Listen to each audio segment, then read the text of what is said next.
Olá, alunos! Nós vamos continuar nosso estudo sobre o Egito Antigo e vamos falar então do poder do faraó nesta aula. A aula passada nós falamos do camponês, a sua ligação com o rio Nilo, quais eram os seus trabalhos, a sua importância dentro do Egito. E nessa semana nós vamos falar do poder do faraó. Então, dentro do Egito, a palavra faraó significa casa elevada. Na verdade, faraó é um título. É como se fosse o rei do Egito. Então, o faraó é o rei do Egito. E esse título faraó a gente só usa então para o Egito. Faraó significa um líder político, ele que comanda toda a política, ele tem um poder político dentro do Egito, e ele também é visto como um deus. Então, ele é considerado como um deus encarnado. Então, o faraó, além de ter o poder político, ele é visto como um deus. As mulheres que foram também rainhas do Egito, porque o termo faraó não existe no feminino. No feminino, a gente usa o termo rainha. E essa rainha do Egito, que corresponde ao faraó, o poder é o mesmo, ela também era visto dessa forma, era visto como um deus encarnado. Então, o primeiro rei do Egito, o primeiro faraó do Egito, ele se chama Menés. Esse primeiro faraó do Egito, ele unificou o Egito mais ou menos em 3100 a.C. O que eu quero dizer com unificação?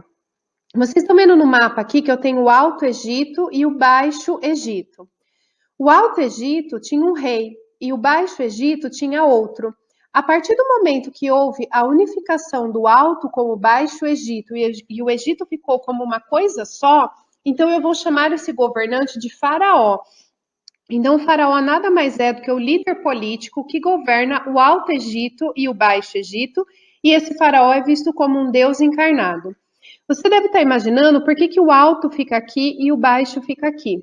Isso diz respeito com a nascente do rio Nilo. Nós falamos dessa nascente a aula passada, semana passada. Como o rio Nilo nasce aqui, na verdade bem mais lá embaixo, mais perto da nascente a gente chama de Alto Egito. E onde o rio Nilo termina, que ele vai desaguar no mar Mediterrâneo, então nós chamamos de Baixo Egito. Então, o alto diz respeito à nascente e Baixo Egito ao final. Então, onde o rio Nilo deságua, que é no mar Mediterrâneo, a gente vai chamar de baixo. E o faraó Menés teria sido o faraó que unificou, então, todo o Egito. Então, a partir dele, 3100 a.C., a gente vai falar, então, de faraó. Nós vamos usar o termo faraó. Esse faraó, então, com esse poder todo, ele é o dono de todo o Egito, a gente chama isso de teocracia. Da onde vem esse nome, teocracia? Cracia significa poder. Teo significa Deus. Então, o poder está nas mãos de um Deus. Então, o faraó é visto como um Deus encarnado. Nós já vimos esse termo teocracia quando nós falamos da Mesopotâmia, onde o rei de cada cidade também era visto como um Deus. Então, também eu chamo de teocracia. E o faraó, que seria o poder político de todo o Egito, ele, então, a gente pode dizer que esse tipo de governo é uma teocracia. Esse deus que ele é descendente, que ele se diz descendente, é o deus Horus, que é esse aqui que vocês estão vendo na representação. Mais para frente, quando nós falarmos de mitologia, nós vamos falar um pouquinho mais do deus Horus. Então, dentro da mitologia, o Horus tem um significado político e o faraó vai se ver como descendente, ou melhor, como uma encarnação desse deus Horus. Então, daí se justifica a teocracia, o poder está nas mãos de Deus. E o seu representante de Deus na terra é o faraó. O faraó, então, ele é o chefe supremo de todas as pessoas do Egito, ele é chefe do exército, ele é considerado como o sacerdote supremo, ou seja, ele é a autoridade máxima dentro do Egito. Essas representações que o faraó aparece são os tipos de coroa. Quando a gente falava que eu tinha um rei do Alto Egito, se usava essa coroa. E o rei do Baixo Egito usava essa coroa. A partir do momento que eu tive a unificação com o Alto e Baixo Egito, e eu vou chamar de faraó, então eu uni as duas coroas. Então veja aqui, o faraó, ele é a unificação das duas coroas. Percebam que ele tem uma serpente na ponta? Essa serpente, ela tem o símbolo de amedrontar o inimigo e também de proteger o faraó. Então, sempre a serpente vai aparecer nessa coroa do faraó. Então, isso é um símbolo do Alto e do Baixo Egito, do faraó, e a serpente é o símbolo de proteção e amedrontar o inimigo. Quando é em momentos de guerra, que o Egito está em guerra, então eles usam essa coroa azul, também com a representação do alto e do baixo, e com a serpente, mas o azul significa que o Egito está passando por um período de guerra. O faraó também pode apresentar esses dois símbolos.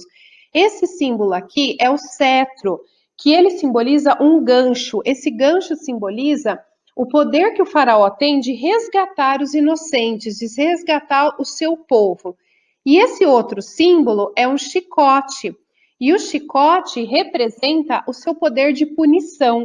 O faraó, ele pode punir alguém que não fez alguma coisa de forma adequada, por exemplo, um camponês que não exerceu a sua função. E é comum também os faraós aparecerem com essa barba. Essa barba também simboliza a realeza. Inclusive as mulheres, as rainhas, elas também podiam ser representadas com essa barba. Então, novamente, a serpente, que simboliza a proteção e simboliza o afastar os inimigos. Essa coroa, que é muito comum também, só os faraós podem ter. A barba, o cetro e o chicote.